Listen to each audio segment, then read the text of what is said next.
कौशल सिंह और आप सभी का स्वागत है हमारे चैनल पर। जिस तरीके से कंगना रनावत से बदला लेने के लिए शिवसेना ने अब बीएमसी का इस्तेमाल करना शुरू कर दिया है और बीएमसी जिसने पहले भी आईपीएस ऑफिसर को क्वारंटाइन किया था और जिसके बाद तमाम लोग हैं जो चार्टर प्लेन से पहुंचे थे रिया चक्रवर्ती के इंटरव्यू के लिए, लेकिन उनको क्वारंटाइन नहीं किया गया।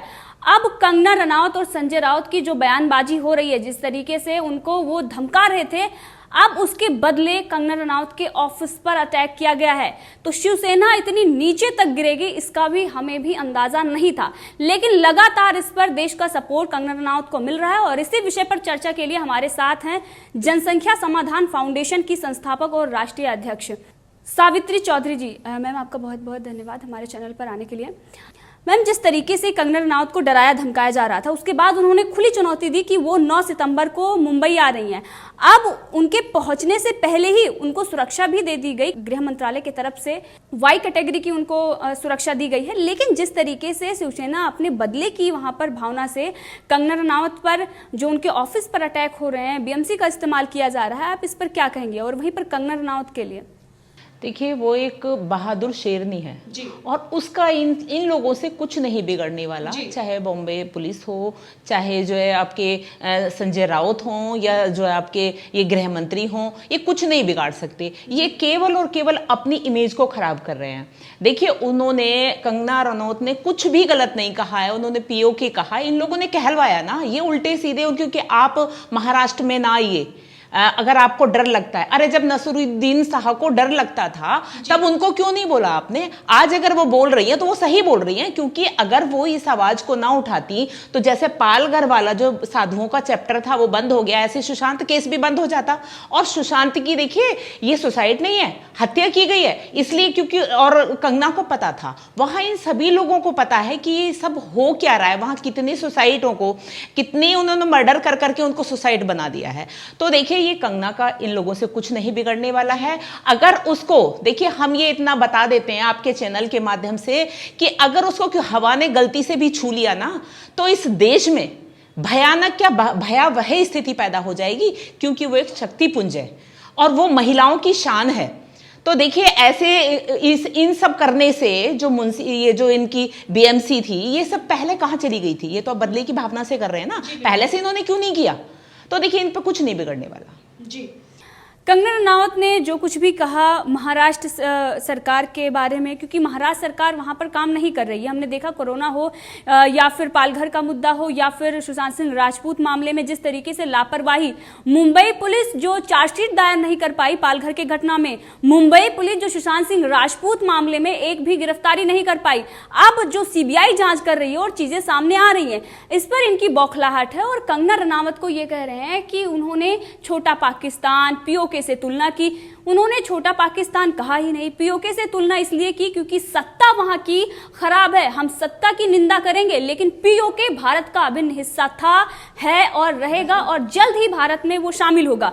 अगर उस तरीके से ये जो बॉलीवुड के गैंग हैं, उन्हें कुछ पता नहीं होता, 2 अक्षर उनको पता नहीं होता, देश के बारे में कुछ पता नहीं है, बस सिर्फ और सिर्फ अभी तक सभी मौन थे, लेकिन कंगना रनावत पर कटाक्ष करने के लिए, कंगना रनावत को टारगेट करने के लिए दिया मिर्जा से लेकर तमाम लोग सामने आ गए हैं।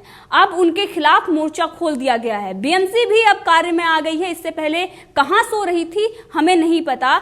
सुशांत सिंह राजपूत मामले में रिया चक्रवर्ती को बचाने के लिए राजदीप वहां पर पहुंचते हैं और उनको क्वारंटाइन नहीं किया जाता है। सवाल तो यहां पर कई हैं, लेकिन अब जो इस मुद्दे को मोड़ने के लिए, सुशांत सिंह राजपूत के मामले से ध्यान भटकाने के लिए जो कुछ भी ये किया जा रहा है महाराष्ट्र सरकार की तरफ से, संजय राउत जो कंगना रनावत के बयान को ले रहे हैं इस तरीके से, आप इस पर क्या कहेंगे संजय राउत के लिए?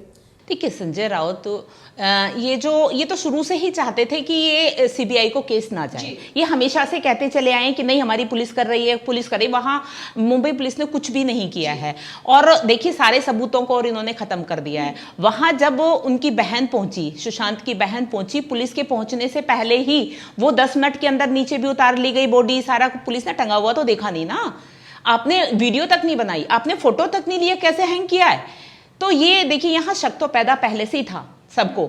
लेकिन ये थोड़ा सा कंगना सामने आई और इन्होंने बहुत हिम्मत से काम लिया, जो कम से कम उस नेपोटिज्म को इन्होंने खोल के रख दिया, और जो इनकी वहां की सत्ता की शिवसेना की जो पोल खोल दिया। और देखो, मैं संजय राउत के लिए कहूंगी, इन्होंने कांग्रेस का तो बंटाढार कर ही दिया है और अब ये इसका शिवसेना का बंटाढार करने में लगे हुए हैं। अब मैं आपको बता दूं, देखो संजय राउत को मैं ये कहना चाहूंगी कि वर्षों लग जाते हैं एक पार्टी को खड़ा करने में, और ये शिवसेना को जो उन्होंने खड़ा किया था, जो इसके हेड थे बाला साहब ठाकरे ने, तो उन्होंने बड़ी मेहनत से किया था और इन्होंने जनता के साथ धोखा किया।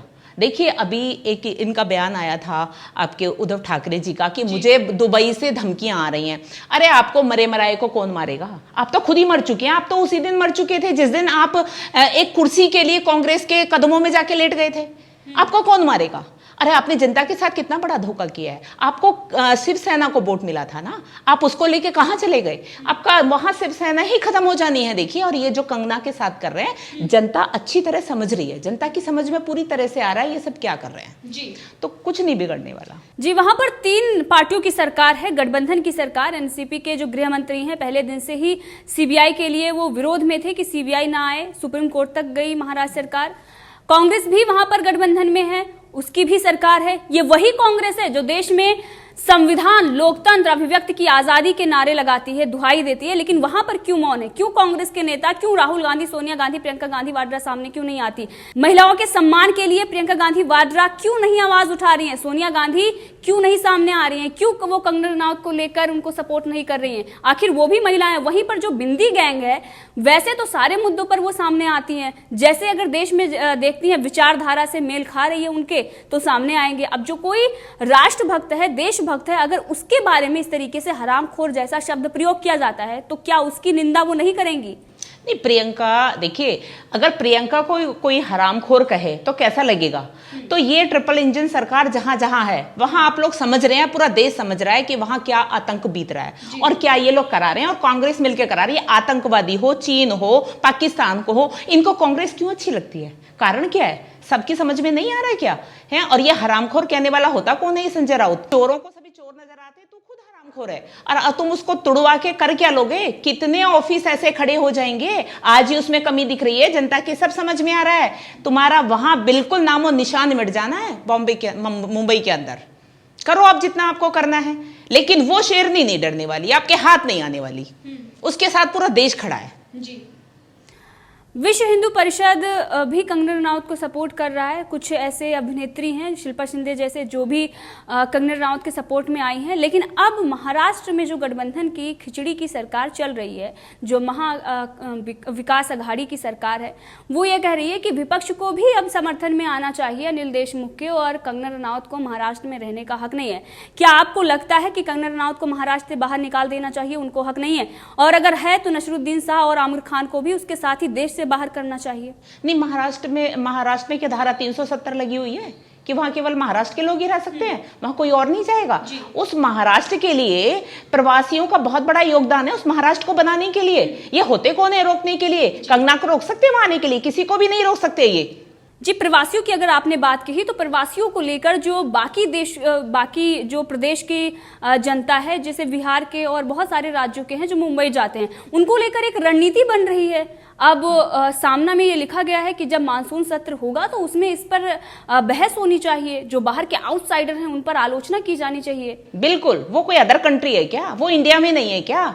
वहां क्यों नहीं जा सकते? वहां धारा 370 नहीं लगी। ये रणनीति शिवसेना बना रही है। शिवसेना ये रणनीति बना रही है सामना की जो आउटसाइडर हैं उनको लेकर मानसून सत्र में चर्चा करनी चाहिए कि वो जो आउटसाइडर वो बोल रहे हैं, यानी कि महाराष्ट्र अलग हो गया, बाकी जो राज्य के लोग हैं वो महाराष्ट्र में नहीं आ सकते। हाँ, क्यों नहीं आ सकते? सब आएंगे और ये शिवसेना अपना सब कुछ खोलेगी इसके चक्कर में। और ये उद्धव ठाकरे जो समझ रहे हैं ना, ये किसके इशारों पे चल रहे हैं? पूरे देश को समझ में आ रहा है। ये वहां जो चल रही है केवल वो दाऊद के इशारों पे पूरा महाराष्ट्र वहां चल रहा है। और जितना भी ये बॉलीवुड है और ये सब है ना, अभी देखिए आपने देखा होगा मंदिर का मुद्दा आने पे पूरे देश में खुशी की लहर थी, लेकिन वहां से किसी एक एक्टर का भी आप बता दें किसी ने एक बधाई दी हो? तो क्या ये हमारे लिए चिंता का विषय नहीं है? क्या इन लोगों से हम क्या उम्मीद कर सकते हैं? अरे देश का महानायक अमिताभ बच्चन को किसने बनाया? देश की जनता ने बनाया है। और आज ऐसे लोगों से हम क्या उम्मीद कर सकते हैं देश के लिए? ये कंगना के साथ कोई नहीं खड़ा हो रहा है, तो ये सब देखिए इन लोगों का भी सफाया होने वाला है, इनका पूरी तरह से बहिष्कार होगा ऐसे बॉलीवुडों का। उससे अच्छे ज्यादा ना जितनी भी साउथ की पिक्चरें उनको लोग पसंद करें। इन्होंने दिया क्या है? इस बॉलीवुड ने दिया क्या है देश को, समाज को क्या दिया है?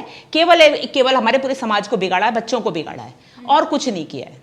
जी, आपका बहुत बहुत धन्यवाद अपने विचार के लिए जो आपने हमारे चैनल पर प्रकट किया।